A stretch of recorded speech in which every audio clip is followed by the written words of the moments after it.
헛수고에 숨겨진 은혜라는 제목으로 같이 말씀 나누려고 합니다. 우리 스크린을 보시면서 같이 교독하십니다. 제가 읽습니다.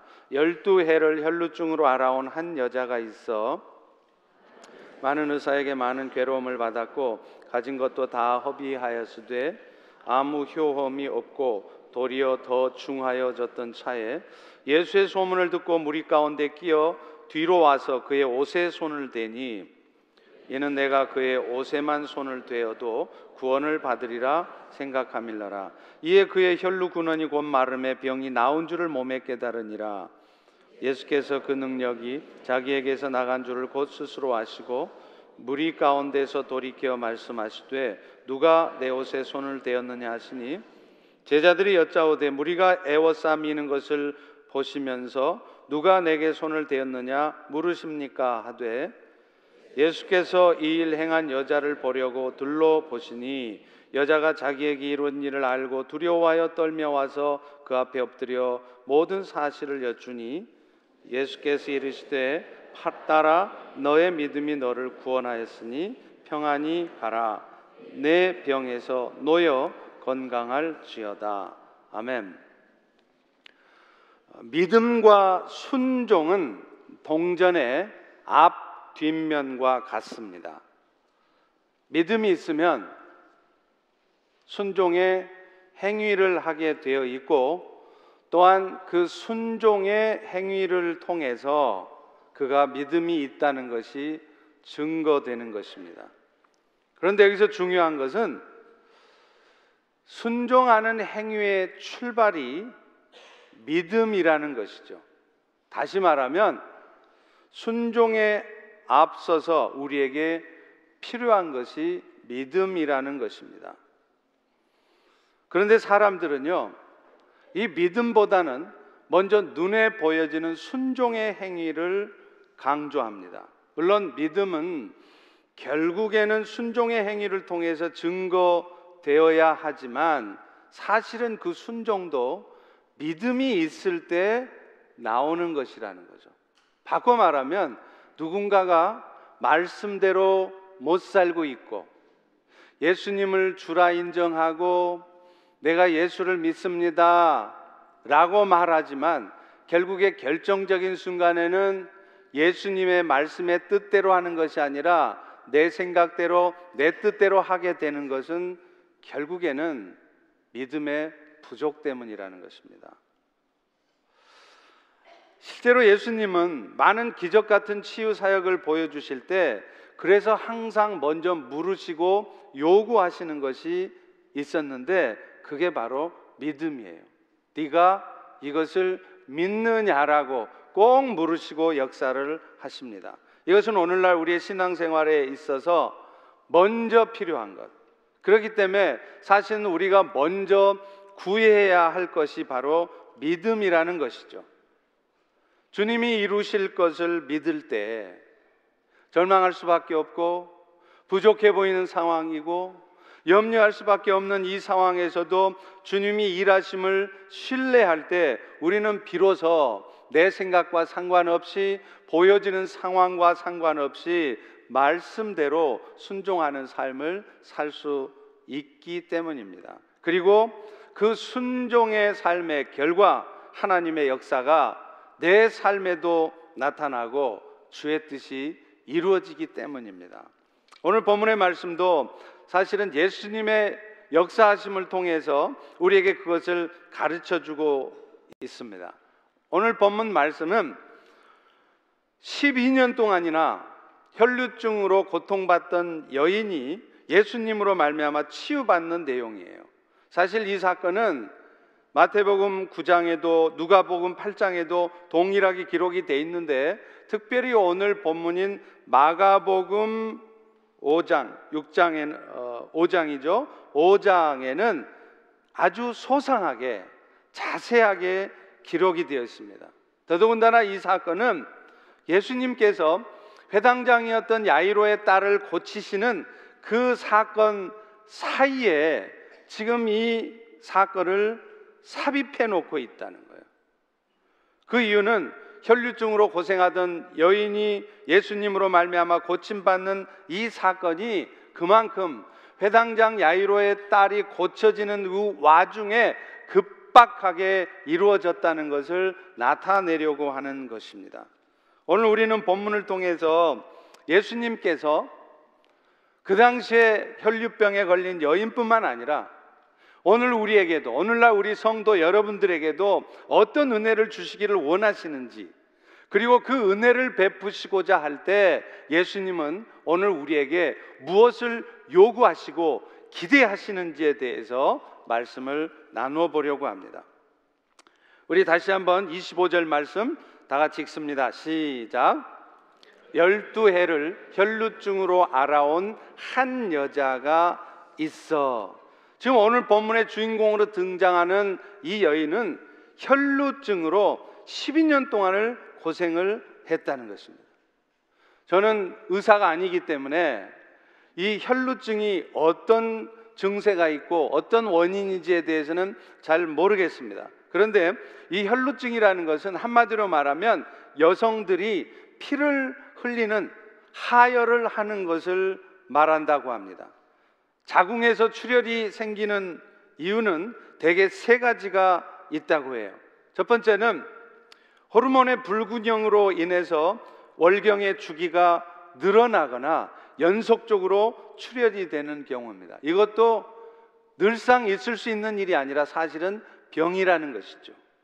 두 번째는요, 일반적으로 우리가 자궁 근종이라고 하는 병인데 자궁 안에 있는 혹 때문에 생기는 출혈입니다.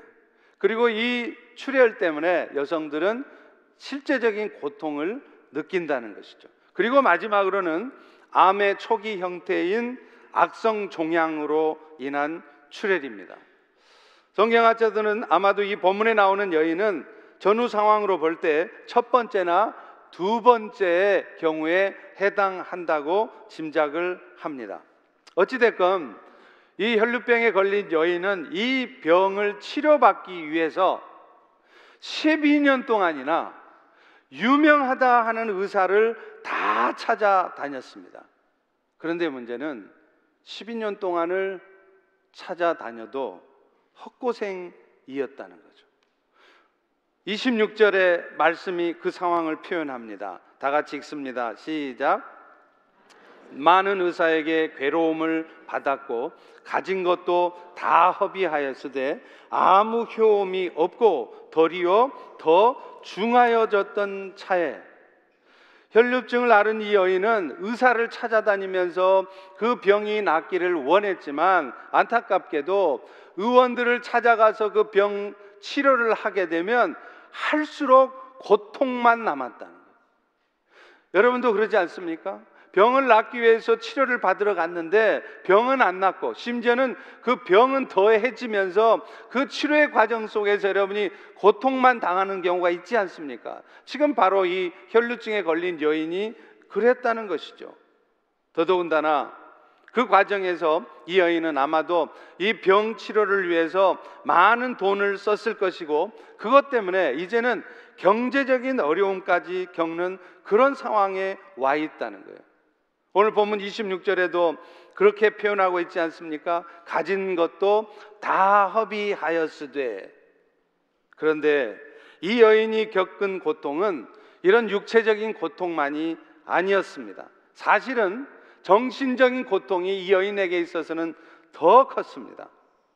그 당시 율법의 규정에 의하면 이 여인은 부정한 여인으로 간주가 되었어요.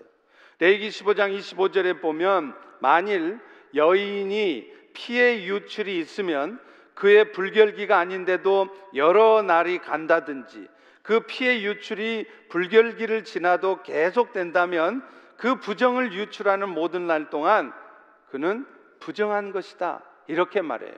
여러분, 성경에서 피의 유출을 부정하게 보는 이유가 있어요.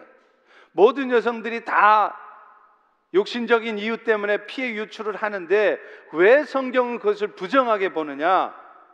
그것은 피가 바로 생명이라고 생각하기 때문에 그렇습니다. 피가 유출된다는 것은 생명을 상실한다는 것을 의미하는 것이고, 그래서 이것을 구약에서는 영적으로 부정한 것으로 간주했다는 거죠. 그러다 보니까 지금 이 여인은요, 이 혈루병 때문에 겪는 육신적인 고통도 고통이지만 사람들로부터 저 여자는 부정한 여자다, 하나님의 저주를 받은 여자다, 그렇게 지목받고 그렇게 생각되어지는 것이 더 고통스러운 일이었어요. 그 당시에 부정한 자들은요, 다른 사람들과 접촉을 하면 안 됩니다. 나 때문에 그 사람까지 부정해지기 때문이죠. 그런데 오늘 본문처럼 혈루병에 걸린 여인은 다른 사람들은 모르잖아요. 내가 부정한 여인이라는 말을 하지 않는 한 모르지만, 예를 들면 문둥병에 걸린다거나, 그래서 누가 봐도 부정하다는 것이 보여지는 사람들은요, 밖에 외출을 할 수가 없습니다. 만약에 외출을 하게 된다면 사람들이 자기와 접촉함으로 부정해지지 않도록 하기 위해서 사람들에게 미리 고해야 돼요. 저 앞에 사람이 나타나면 나는 부정하다, 나는 부정하다 그렇게 외쳐야 저 사람들이 오다가도 나를 피해서 가는 거예요. 그러니 여러분, 그 당시에 이런 부정한 그런 모습을 갖고 사는 사람들이 얼마나 고통스러웠겠어요. 그리고 혈루병에 걸린 여인도 비록 그것이 드러나 있지는 않지만 혹여 자기가 혈루병 걸렸다는 것을 누가 알까봐, 그래서 나를 부정한 여자로 봐서 나를 만나주지도 않고 상대도 하지 않으려고 할 때, 그럴 때 이 여인이 얼마나 정신적인 스트레스와 고통을 받았겠습니까? 그래서 이 여인은 그 병을 고치기 위해서 사방팔방으로 백방으로 다니면서 좋은 의사를 찾아다녔지만 결국은 허사였습니다. 사랑하는 성도 여러분, 여러분 중에도 혹시 이런 헛수고 가운데 계신 분이 있지 않습니까? 오랫동안 자신을 힘들게 하고 오랫동안 가족 가운데 누군가를 힘들게 하는 그 질병 때문에, 그 인생의 문제 때문에 이 의사 저그 의사, 용하다는 의원, 병원 다 찾아다녀봤지만 몇십 년이 지나도록 해결이 되지 않고, 더더군다나 그것 때문에 다른 사람들이 자기를 아주 이상하게 볼까봐 그것 때문에 더 정신적으로 스트레스를 받고 힘들어하지 않습니까? 사실 그렇잖아요. 예수를 믿어도 인생이 풀리질 않고 하는 것마다 안 되고 사업도 망해, 직장도 쫓겨나, 그런 일이 계속 반복되면 사람들은 나서기를 싫어해요. 너를 어떻게 예수 믿고서 그 모양이냐, 네가 믿는 예수 나는 도저히 못 믿겠다, 그런 소리 들을까 봐 사람들로부터 그런 얘기 듣는 게 두려워서 사람들은 외출도 삼가하는 거예요. 지금 혈루병 걸렸던 여인이 바로 그런 고통 가운데 있었던 것입니다. 이 여인의 모습은 결국 살아가면서 이런저런 고통을 겪을 수밖에 없는 우리 인생들, 그리고 특별히 그 고통스러운 문제 앞에서 이렇게 해결해 보려고 하고 저렇게 해결해 보려고 해도 도무지 해결되지 않는 상황 속에서 좌절하고 한계를 느낄 수밖에 없는 그런 우리 모습을 대변해 주는 것입니다. 그러나 여러분, 지금 오늘 본문에 나오는 혈루증에 걸린 여인처럼 더 이상 자기 힘으로는 어찌할 수 없는 그 절박한 상황, 그리고 그 절박한 상황 때문에 오늘 내가 겪을 수밖에 없는 육체적인 고통, 또 영적인 고통, 정신적인 스트레스를 다 포함해서 그런 고통 가운데 있을 때 사실은 비로소 진정한 구원자이신 예수를 찾게 된다는 것입니다. 사실 오늘날 우리도 그렇습니다. 여러분, 오늘 우리가 예수를 믿고 신앙생활할 때 많은 성도들은 그렇게 생각합니다. 이왕 예수 믿고 신앙생활하면 예수님 덕에 복 좀 받고 편안하게 봄나게 좀 살기를 원해요. 그런데 여러분, 실제 우리의 삶이 그렇습니까? 그렇지 않습니다.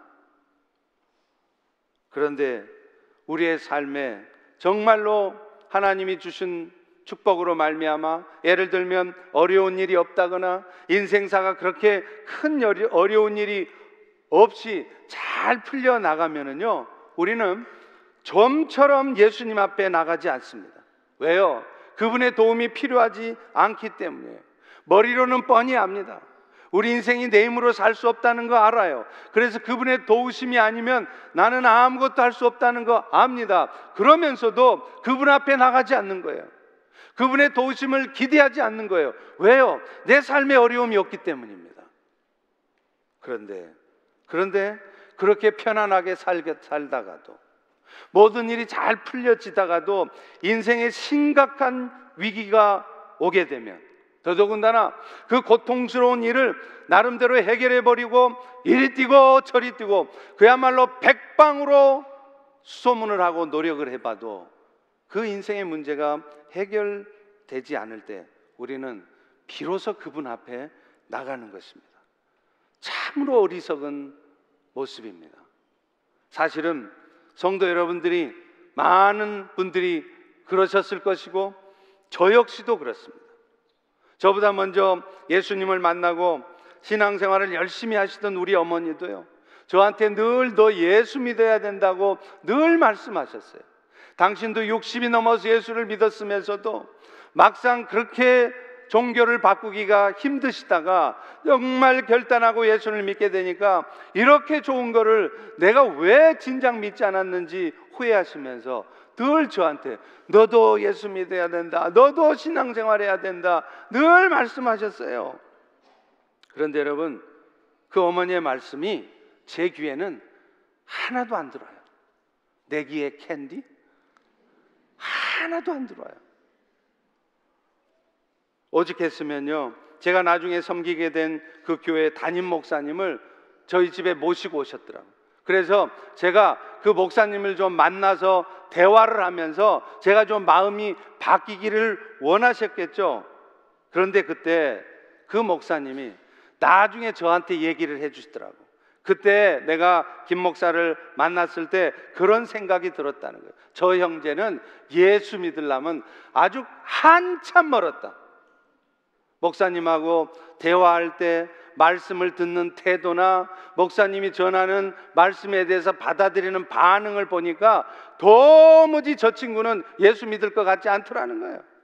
아, 딴짓하고. 그런데 놀랍게 그 신방을 받고 얼마 안 있어서 정말로 제 인생에 위기가 왔습니다. 원인도 모르고 어떻게 치료할 방법도 없는데 사람은 죽어가는 그런 심각한 위기에 처하게 되었습니다. 근데요, 놀라운 것은 그제서야, 그런 상황에 처해서야 평소에 어머니께서 저에게 해주셨던 말씀이 들리더라는 거예요. 너의 인생의 진정한 해결자는 오직 예수라는 말씀이 왜 진작 안 들렸을까요? 그렇게 많은 사람들이 목사님이 얘기를 하고 어머니가 간곡히 부탁을 해도 제 귀에는 그런 얘기들이 안 들려요. 그런데 제가 죽게 생겼으니까, 제 힘으로는 아무것도 할 수 없는 상황이 되니까, 백방팔방으로 노력해도 도무지 이 인생의 위기에서 빠져나갈 방법이 없어지니까 그제서야 그 말씀이 들리는 거예요. 그렇기 때문에 지금 생각하면요, 제가 그 당시에 다 죽게 생긴 그런 상황이 되었던 것이 정말 감사한 일이었습니다. 그리고 그런 과정을 통해서라도 제가 예수님을 받아들이고 영생의 축복을 얻게 된 것이 얼마나 감사한 일인지 몰라요.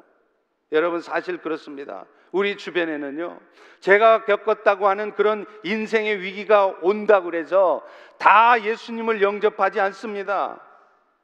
다 죽어가도, 곧 숨이 끊어지게 생겼어도, 도무지가 방법이 없고 해결책이 없어도, 직장에서 쫓겨나게 생겼고 비즈니스가 곧 문 닫게 생겼고 망하게 생겼어도 예수님 앞에 안 나와요.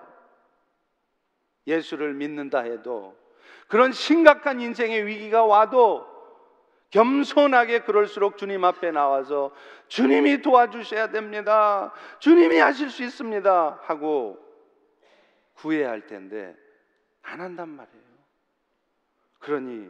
그러니 제가 그런 고통을 통해서라도 예수님을 받아들일 수 있었고, 그래서 오늘날 이렇게 이 자리에 서기까지 될 수 있었던 것, 이것이 저에게는 정말 감사한 일이었습니다. 오늘 여러분의 인생에 있어서도 마찬가지입니다. 여러분 중에 혹시 지금 여러분의 인생 가운데 헛수고로 여겨지는 상황들이 있지 않으십니까? 그 인생의 문제를 해결해 보려고 백방팔방으로 노력하고 수소문하고 이 사람 저 사람 도움을 구하고 다 찾아다녀 봐도 아무런 대책이 없어서 그냥 막막하게 모든 것을 다 포기한 것처럼 그렇게 계신 분이 있지 않습니까? 그러나 여러분 기억하십시오. 여러분이 지금 겪고 있는 그 헛수고 같은 그 인생의 문제 뒤에 숨겨진 은혜가 있다는 것입니다. 비로소 그런 일들을 통해서 우리는 예수님 앞에 나가게 될 것이며 그런 고통 가운데에서 비로소 우리는 주님을 더 깊이 만날 수 있다는 거예요. 여러분은 주님을 얼마나 깊이 만나셨나요? 여러분은 지금 우리가 보여지는 이 세상이 눈에 보여지는 것 말고 그 이면에는 영적인 부분이 있다는 것을, 영적인 세계가 있다는 것을 아십니까? 느끼십니까? 심지어는 보고 계십니까? 근데 많은 성도들이 신앙생활을 해도 그저 피상적으로 예수 믿고 신앙생활을 하지만 우리의 삶에 치열한 영적 전투가 있고 우리의 눈에 보여지지 않는 영적 세계가 있다는 것을 몰라요. 그러니 늘 신앙생활을 해도 눈에 보여지는 대로 판단하고 내가 생각되어지는 대로 결정하고 행동하는 것이죠. 주님을 깊이 만나면 그렇게 되지 않습니다.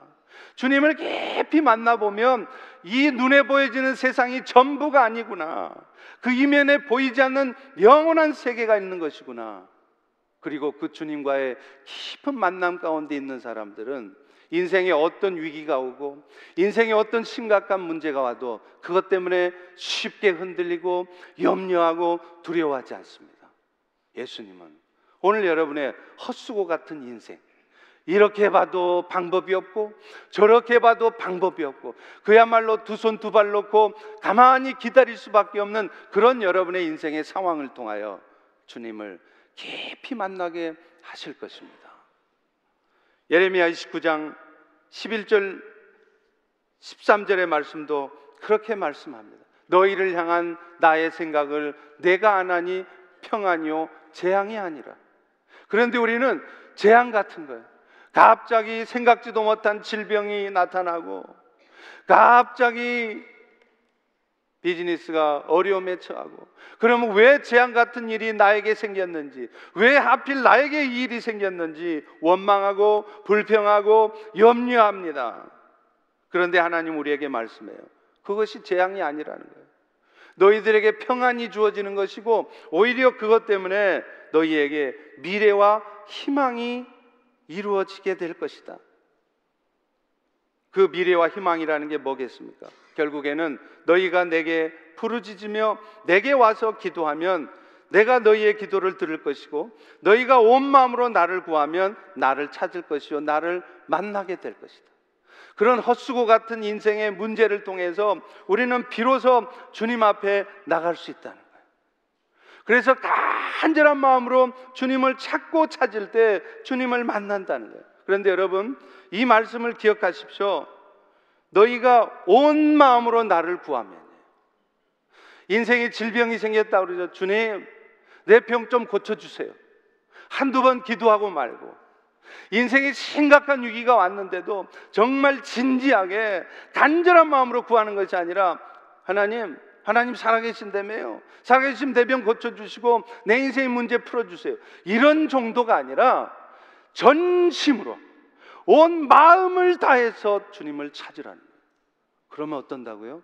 만나주신다는 거예요. 그리고 그렇게 해서 주님을 깊은 만남 속에서 만난 사람들은 말하는 게 다릅니다. 살아가는데 얼굴 표정이 달라요. 행동하는 게 다릅니다.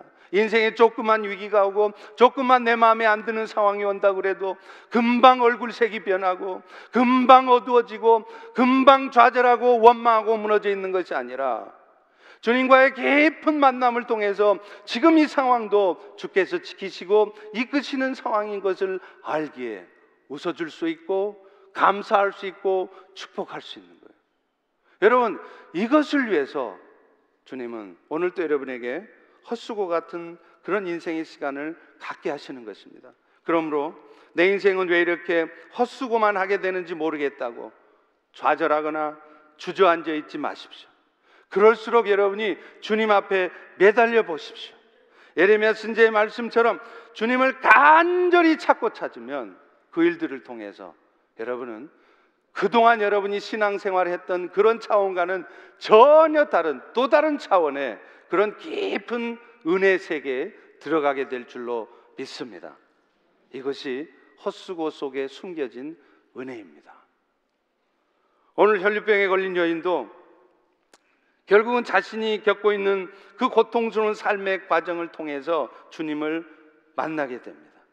12년 동안이나 고통 가운데 있던 이 여인이 드디어 예수의 소문을 듣게 돼요. 그런데 여러분, 어쩌면 이 여인은요, 자신이 그런 고통 가운데 있지 않았다면 이런 예수님에 대한 소식을 들었어도 제가 그랬던 것처럼 한쪽 귀로 듣고 한쪽 귀로 흘려버렸을 것입니다. 그러나 자신이 고통스러운 상황에 있었기에, 특별히 12년 동안이나 이 방법 저 방법을 써봐도 도저히 해결되지 않는 그런 절망적인 상황에 있었기에 예수님에 대한 소식이 귀에 들린 것입니다. 문둥병을 고치시고 소경의 눈을 뜨게 하시며 심지어는 죽은 자도 다시 살리시는 그 예수님의 권능에 대한 소식을 들으면서 예수님에 대한 소망을 품게 되었다는 거예요. 그래서 세상에 어떤 의사가 와도 해결할 수 없는 이 일을 예수님이라면 하실 수 있을 것이라는 기대와 믿음을 가지고 예수님 앞에 나간 것이죠. 우리 다 같이 27절을 읽어보겠습니다. 시작. 예수의 소문을 듣고 무리 가운데 끼어 뒤로 와서 그의 옷에 손을 대니 이는 내가 그의 옷에만 손을 대어도 구원을 받으리라 생각함이라. 앞서 말한 것처럼 이 여인은요, 자신이 부정한 여자인 것을 압니다. 그래서 사람들 앞에 드러내놓고 자기가 혈루병이 있다는 것을, 자기가 부정한 여자라는 것을 말할 수가 없었어요.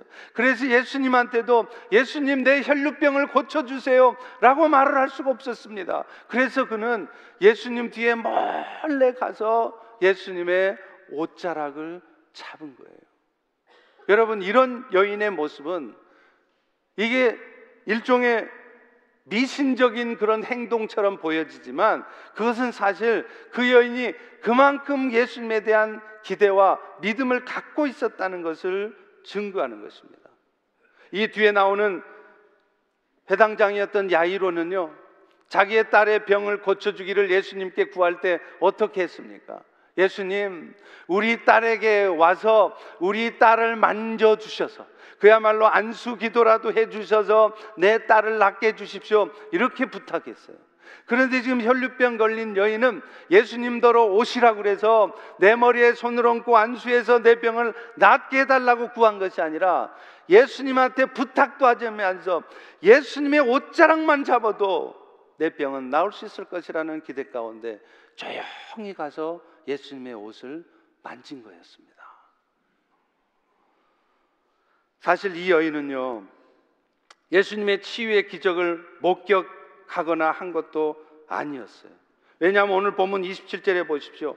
그녀는 예수의 소문을 듣고 예수님 앞에 나왔다. 자기 눈으로 목도한 것도 아닌데 이 여자는 예수님에 대한 소문만 듣고서도 예수님만이 내 인생의 문제를 해결할 수 있다, 그런 기대 가운데 예수님 앞에 나왔던 것입니다. 과연 그녀가 예수님의 옷을 만지는 순간 그녀의 믿음과 확신대로 그의 혈루의 근원이 마른 것을 확인할 수 있었습니다. 29절 보세요. 이제 그의 혈루의 근원이 곧 마름에 병이 나은 줄을 몸에 깨달음이라. 12년 동안을 그 여인을 괴롭혀왔던 이 병이 완전히 제거된 것이라는 거예요. 특별히 여기서 마가는 혈루의 근원이 없어졌다라는 표현을 쓴 이유가 있어요. 이것은 이 지금 혈루병 걸렸던 여인이 그냥 일시적으로 잠시 병을 낳은 게 아니라는 거예요. 완전하게 나았다는 것을 의미하는 것입니다. 혈루의 근원이 제거되었다는 것이죠. 사랑하는 성도 여러분, 여기서 우리는 중요한 사실을 확인하게 됩니다. 그녀로 하여금 12년 동안 그녀를 힘들게 했던 병으로부터 그야말로 완전한 치유를 받게 된 것, 그것은 그녀의 순수한 믿음 때문이었다는 것입니다. 이것은 자신의 옷에 몰래 손을 대었던 여인을 찾으시는 예수님의 말씀을 통해서도 확인이 돼요. 예수님은 여인이 몰래 자기 옷에 손을 대어서 치유받은 사실을 알고 그 여인을 찾습니다. 다 같이 30절을 읽어보겠습니다. 시작. 예수께서 그 능력이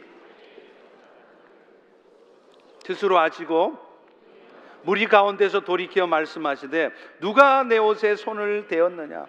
그러자 여인은요, 두려운 마음으로 내가 그랬습니다 하고 그제서야 밝히는 거예요. 여러분, 지금 왜 예수님은 분명히 그 여인이 자기의 옷깃에 손을 대서 병을 낳았다는 것을 알고 있었음에도 굳이 왜 그 여인을 찾으셨을까요? 이유가 있습니다. 그것은 예수님은 그의 육신의 질병, 12년 동안 그를 괴롭혔던 그 혈루병뿐만 아니라 그 육신의 질병이 낫는 과정을 통해서 그의 영혼까지 치유되어지기를 기대했기 때문이라는 거예요. 사실 여러분, 예수님께서 복음서에 여러 가지 이적, 기적들을 나타내시는 궁극적인 이유도 사실은 그런 병의 치유를 통하여 그들의 인생의 문제 해결을 통해서 결국 예수님이 초점을 가지시는 것은 그들의 영혼이 구원되어지는 겁니다. 그 일들을 통해서 그 영혼이 세워지는 것에 예수님은 더 많은 초점이 있었어요. 바꿔 말하면 오늘도 여러분이 인생의 문제에 휩싸였다거나 그래서 12년 동안, 아니 오랫동안 인생의 문제를 해결받지 못하고 있다가도 예수님으로 말미암아 그 인생의 문제가 해결되었다면 주님은 여러분의 그런 육신의 문제를 해결하는 것이 궁극적 목적이 아니라 그런 과정 속에서 여러분의 영혼이 구원되어지고 여러분의 영혼이 새로워지는 것이 예수님의 목적이라는 거예요. 그러므로 여러분도 그런 인생의 문제 앞에서 자꾸만 내 병을 낫게 해달라고, 내 인생의 문제를 해결해 달라고만 구할 것이 아닙니다. 오 주님, 이것을 통해서 내가 정말로 진짜 거듭난 사람인지 영혼 구원 받은 사람인지, 오 주님, 내가 이 일을 통해서 정말로 내 영혼이 새로워지기를 원합니다. 내가 이런 모습으로는 더 이상 신앙생활 할 수 없습니다. 내가 이런 모습으로는 세상 살아갈 수 없습니다. 이번 일을 통해서 내 병 고쳐주는 게 문제가 아니라, 이번 일을 통해서 이 문제 해결해 주는 게 문제가 아니라 내 영혼이 새로워지게 해주십시오. 그렇게 기도하셔야 돼요. 그러나 여러분, 또한 기억하셔야 될 게 있어요. 예수님의 목적은, 예수님의 구원은 영혼 구원만이 아니라 전인 구원이라는 거예요. 사실 많은 경우에 예수님이 우리에게 주신 은혜를 영적인 은혜로만 이해할 수 있기도 합니다. 그러나 여러분, 우리 주님이 우리에게 주시고자 하는 은혜는 영혼 구원만이 아니에요. 영적인 은혜가 아니에요. 전인 구원을 포함합니다. 비록 육적인 의미의 구원이 완전하게 이루어지기 위해서는 주님이 다시 오셔서 이 세상을 심판하시고 우리 모두를 영광의 형체로 부활시킨 다음에 가능한 일일 것입니다. 그러나 그럼에도 불구하고 이 세상 사는 동안에도 예수님은 여러분의 영적인 문제만 해결되기를 원하시는 것이 아니라 여러분의 육적인 문제, 여러분의 질병의 문제, 여러분의 먹고 사는 문제, 여러분의 현실의 문제도 해결해 주시기를 원하시는 거예요. 그러니 예수님께 나는 그런 영적인 은혜만 구한다고, 나는 이 육적인 문제는 예수님한테 구하지 않는다라고 그렇게 말씀하셔서는 안 돼요. 예수님 앞에 구하십시오. 몸이 아프십니까? 기도하십시오. 여러분 육적인 필요가 있습니까? 예수님께 구하세요. 다만 그 과정 속에서 이 일들을 통해 내가 내 영혼이 새로워지기를, 내 영혼이 더 하나님 앞에 온전한 모습으로 바뀌어지기를 함께 구하셔야 되는 것이죠. 이것은 예수님께서 하신 마지막 말씀을 통해서도 확인이 됩니다. 다 같이 34절을 읽겠습니다. 시작. 예수께서 이르시되 딸아, 너의 믿음이 너를 구원하였으니 평안히 가라. 너의 병에서 놓여 건강할지어다. 그런데 여러분, 우리가 기억해야 될 게 있어요. 예수님으로 말미암아 이렇게 병 치료를 받고 더더군다나 영혼 구원의 축복까지 받게 되는 그 이유가 바로 그 여인의 믿음이었다는 것입니다. 혈루병에 걸린 여인의 병이 나았던 것, 그것은 그녀가 예수님의 옷자락을 잡았기 때문에 일어난 것이 아니라 사실은 그 예수님에 대한 기대, 그 예수님을 향한 믿음 때문이었다는 거예요. 믿음이란 말할 것도 없이 그녀가 예수님에게 치유의 능력이 있다는 것을 확신한 것이었습니다. 그리고 그 믿음은 결국 그녀로 하여금 예수의 옷자락이라도 손을 대면 자기가 나을 것이라는 생각 가운데 그분의 옷을 잡는 그런 행동으로 이어졌던 것이죠. 사실 오늘날 우리의 삶에 주님의 역사가 나타나는 배경에는 우리의 믿음이 필요해요. 복음서 여러 곳에 말씀하고 있듯이 예수님은 기적 같은 역사를 나타낼 때도 왜 꼭 너희가 이것을 믿느냐라고 물으셨겠습니까?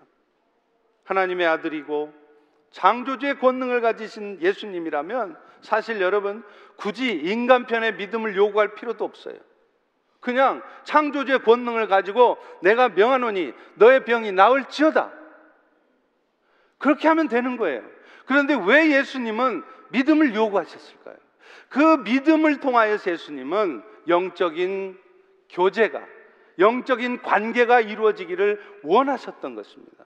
그래서 오늘 또 우리는 그 예수님을 향하여 구할 때 믿음으로 구하는 것이고, 예수님 역시도 그런 기적 같은 역사를 나타낼 때 철저히 예수님을 인격적으로 신뢰하고 예수님을 기대하는 그 믿음 가운데 구하기를 원하신다는 거죠. 물론 기적을 경험한 사람들이 항상 믿음이 있는 가운데 경험한 것은 아닙니다. 예수님께서 정말 특별한 섭리적 목적 가운데 전혀 믿음 없어도, 전혀 예수님에 대한 기대 없어도 일방적으로 역사하실 때도 물론 있어요. 그러나 대부분의 경우에 오늘 또 여러분 인생 가운데 예수님의 기적 같은 역사가 나타나지 않는 이유, 예수님이 여러분의 인생의 문제를 풀어주시지 않는 이유, 그것은 예수님의 능력이 부족이 아니라 여러분들의 믿음의 부족일 수 있다는 거예요. 예수님을 향한 기대가 없다는 거예요. 예수님을 향한 철저한 신뢰와 믿음, 그것이 없다는 것이죠. 오늘날 우리 성도들의 신앙생활에 있어서 종종 중요한 부분이 간과되는데 그게 바로 믿음이에요. 예수님은 우리에게 먼저 믿으라고 말씀하세요. 여러분의 순종의 행위에 앞서서 여러분에게 먼저 믿으라고요. 심지어는 믿기만 하라고 말씀을 하고 계십니다. 우리에게 정말 하나님이 원하시는 것이 믿음이라는 거죠. 그런데 우리는 믿는다 하면서도 사실은 우리의 실력을 의지해요. 철저히 하나님께서 이루실 것을 믿고 그분께 의탁하지 않고, 그래도 결국은 내가 움직이고 내가 노력을 해야 된다는 생각이 많습니다. 물론 맞죠. 우리가 믿는다 하면서도 아무것도 하지 않고 있어도 되는 것은 아닙니다. 주님께서는 우리에게 자발적인 순종을 요구하기도 하고요, 그 순종 위에 역사하시기 때문이죠. 그런데 그 순종이라는 것이 믿음에서 출발한 순종이 아니면, 다시 말하면 그래도 내가 움직이고 내가 뭔가 열심히 해야 되는 것이지 라는 생각 가운데 행동하고 있다면 오히려 그런 노력 위에 되는 것은 없을 것입니다. 왜냐하면 믿음을 가지고 하는 것이 아니기 때문이죠. 요한복음 6장 29절에도 예수님은 이렇게 말씀하세요. 하나님께서 보내신 일을 믿는 것이 하나님의 일이라. 하나님의 아들 예수를 믿는다는 것은 그분이 우리의 죄를 위해 십자가의 대속의 죽음을 죽으셨다는 것을 믿는 것입니다. 할렐루야, 할렐루야. 그분이 십자가에 죽으셨을 뿐만 아니라 사망을 이기시고 부활하심으로 그것이 우리의 부활의 보증이 된다는 것을 믿는 것입니다. 그런데 여기에 또 하나의 믿음이 더 필요합니다. 그것은 우리의 주님이 이미 사탄과의 싸움에서 승리하신 분이시고, 그 승리하신 분이 오늘 또 영으로 우리 안에 들어오셔서 우리의 삶을 보호하시고 이끄시고 있다는 사실을 믿는 것입니다. 우리에게 오늘 이 시간, 특별히 이미 믿음을 가지고 신앙생활하는 우리 성도들에게 특별히 필요한 믿음이 바로 이 믿음이에요. 여러분, 이 믿음을 가지고 있으면 사실은 먹고 살 일을 걱정할 일이 없어요. 왜 여러분 불안해하십니까? 왜 여러분의 삶의 미래에 대해서 염려하십니까? 그리고 그럴 때 우리는 항상 나의 형편, 나의 처지, 눈에 보여지는 것과 상관없이 말씀대로 살아갈 수 있는 것입니다. 그리고 그럴 때 비로소 하나님이 영광 받으시고 주님의 일하심이 나타나는 것이죠. 저는 개인적으로요, 모든 시선을 주님께 드리고라는 찬양을 참 좋아합니다. 모든 시선을 주님께 드리고 살아계신 하나님을 느낄 때 내 삶은 주의 역사가 되고 하나님이 일하기 시작하네. 이럴 때 박수들도 치던데. 부흥사들이 그러죠. 저 그런 거 싫습니다. 근데 여러분, 이 찬양 가사가 얼마나 좋으세요. 여러분의 눈을 여러분 눈앞에 보여진 상황에 두고 어설프고 헛짓하고 나쁜 짓 하고 있는 그 사람한테 두면 주님은 일 안 하신다는 거예요. 여러분의 시선을 주님께 둬보세요. 그 연약한 모습을 보이고 있는 그 지체 안에서도 지금도 땀 흘리며 수고하고 계시는 주님께 시선을 고정해 보시라고요. 그러면 어떻다고요? 하나님을 느끼신다는 거예요. 여러분의 삶에서, 여러분의 신앙생활 속에서 하나님 일하심을 느끼십니까? 그리고 그 하나님의 일하심이 느껴질 때 비로소 여러분의 삶은 주의 역사가 나타나고 주님이 그때부터 일하기 시작하신다는 거예요. 바꿔 말하면 오늘도 여러분의 삶에 주님이 일하시지 않는 이유는 여러분의 시선이 문제에 여전히 꽂혀 있다는 거예요. 세상에 여전히 꽂혀 있다는 것이죠. 주님께 향하고 있고 주님이 하실 것을 믿고 주님을 신뢰하고 주님을 기대하십시오. 그럴 때 주님이 일하기 시작합니다. 여러분의 행동이 중요한 게 아니에요. 여러분이 어떻게 순종하고 있느냐, 여러분의 믿음이 먼저 중요합니다. 믿음이 없으면 여러분이 아무리 의지적으로 말씀대로 살려고 해도 절대 안 됩니다. 몇 주 전에 점점 타락해가고 특별히 이 땅이 무너져가는 교회들의 모습을 보면서 답답한 마음이 들던 어느 날 별 감격 없이 습관처럼 성경을 읽다가 예레미야 말씀이 눈에 들어왔어요. 예레미야 2장 13절에 보면 이스라엘 백성들의 죄악에 대해 이렇게 두 가지로 요약해 놓습니다. 내 백성이 두 가지 악을 행하는데 그것은 그들이 생수의 근원이 되는 나를 버린 것과 스스로 웅덩이를 파는데 그것은 물을 가두어 두지도 못할 터진 웅덩이라. 제가 이 말씀을 읽으면서 진짜로 그렇다. 오늘날 세상이 그렇고 심지어는 오늘날 교회가 그래요. 성도들도 입술로는 예수를 믿는다 하면서 마음으로는 점점 하나님을 떠나 있습니다. 다 자기 생각대로 살고 다 자기 생각대로 신앙생활해요. 그러고서는 열심히 웅덩이를 팝니다. 그런데 그 웅덩이는 밑이 터진 웅덩이, 가둬두지도 못할 그 웅덩이를 분주하게 시간도 없이 하나님 앞에 나올 하나님을 만날 시간도 없이 분주하게 사는 거예요. 그런데 안타까운 것은 이런 현실에서 내가 할 수 있는 일이 아무것도 없는 거예요. 너무 절망스러운 거예요. 그런데다 이전에는 힘이라도 있었지만 이제는 힘도 딸려요. 나이 먹으면서. 저희 아들이 운동하러 나가는데 저도 아들하고 같이 한번 운동하면서 멋있게 좀 보여주고 싶어갖고 열심히 뛰어갔는데 이놈은 뒤도 안 돌아보고 혼자 막 뛰는 거예요. 근데 그걸 못 쫓아가겠는 거예요. 근데 여러분, 이게 웃은 얘기인데 저로서는요 진짜 이상한 비참한 생각이 드는 거예요. 내가 이렇구나. 지난 TD 때도요, TD 가서 섬기는데 어떤 집사님이 나보고 그래요. 목사님 숟가락 가져오셨네. 근데 그 말이 나한테는 눈가락으로 들려. 눈깔. 숟갈이 눈깔로 들려가지고 눈깔 가져왔냐고? 요즘 PC USA, 미국 교단 보십시오. 세상 사람들이 동성애를 주장하고 동성애 얘기하는 것 가능해요. 왜냐하면 그들은 하나님을 모르니까. 그런데 어떻게 교회가 성경이 분명히 금하고 있는 동성애를 인정하고 심지어는 동성애자에게 목사 한 수를 줍니까? 이런 영적인 타락 가운데 있는 이런 교회들의 모습, 마치 제가 거대한 물결 앞에 서 있는 것 같아요. 아무것도 할 수 없는 것 같은 거예요. 절망했습니다. 좌절스러웠습니다. 그때 하나님이 예레미야 24장 6절 7절의 말씀을 주셨습니다. 내가 그들을 돌아보아 좋게 하여 다시 이 땅으로 인도하여 세우고 헐지 않으며 심고 뽑지 않고 내가 여호와인 줄을 아는 마음을 그들에게 주어서 그들이 전심으로 나에게 돌아오게 할 것이라. 이 모든 일을 하나님이 하실 것이라는 거예요.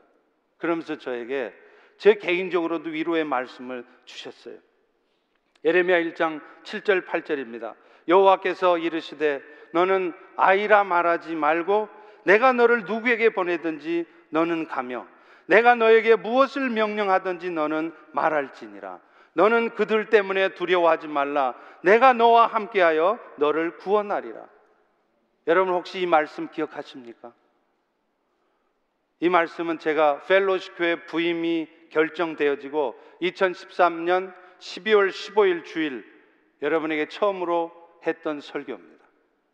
참으로 두렵고 떨렸지만 결단함으로 한국을 떠나서 미국으로 오게 되었던 말씀이었습니다.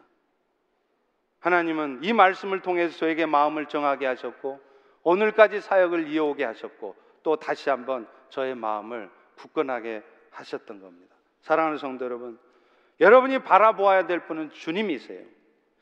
그 주님께서 이스라엘도 70년 동안 바벨론의 포로가 되게 하셨지만 결국은 다시 회복시켰었습니다. 주님이 하실 것입니다. 여러분은 믿기만 하면 됩니다. 우리 다 같이 따라서 해보겠습니다. 믿기만 해라. 제발 믿기만 해라. 믿고 아무것도 하지 말라는 얘기가 아니라 좀 믿으라는 거예요. 주님을 신뢰하라는 거예요. 지난번 GP 국제협의회 때 보고되었던 미전도 종족에 대한 보고를 듣고 몇 분의 성도님들이 호응을 해주셨어요. 우리 교회도 그런 일을 했으면 좋겠다. 만약에 그렇게 되면 당신도 그 일에 일조하고 싶다는 것입니다. 여러분, 이 세상은 어차피 악한 세상이에요. 결국에는 심판받고 없어질 세상입니다. 이 세상이 없어지고 새하늘 새 땅이 속히 이루어지려면 마태복음 24장 18절의 말씀처럼 천국 복음이 모든 민족에게 증거돼야 돼요. 여러분, 아직도 교회가 세워지지 않은 곳, 아직도 복음이 증거되지 않은 곳에 우리는 복음을 전해야 됩니다. 그 일을 위해서 여러분 중에 누군가는 가셔야 됩니다. 그리고 가지 않으신다면 여러분들은 그 일을 위해서 기도하고 헌신하고 후원하셔야 되는 거예요. 그리고 그 일을 위해서 우리를 부르셨습니다. 우리가 그 일을 행하고자 할 때 믿음으로 나가면 어떤 형편에 있어서도 어떤 힘든 상황 속에서도 믿음으로 그 일을 하고 있으면 정말로 주님께서 여러분들에게, 우리 모두에게 필요한 것들을 공급하실 것입니다. 여러분, 밑빠진 웅덩이를 파는 어리석은 이스라엘 백성처럼 살지 마시고 하나님께서 하실 것을 믿고 그 일에 전심전력하는 우리 모두가 되기를 소망합니다. 함께 이 일을 이뤄 가실 수 있기를 간절히 축원합니다. 기도합니다. 하나님, 오늘 또 혈루병에 걸렸던 여인의 모습을 통하여 우리 인생의 헛수고 같은 그런 일들이 결국에는 우리로 하여금 더 깊이 주님을 만나고 그래서 주님의 은혜를 경험하게 하는 것인 것으로 알고 감사를 드립니다. 이제 우리 모두의 마음이 주님께로 다시 향해지고 그래서 주님이 이루시기 원하는 그 일에 믿음으로 헌신할 때 놀라운 주의 역사들이 우리 가운데 있게 하여 주옵소서. 예수님 이름으로 기도합니다. 아멘.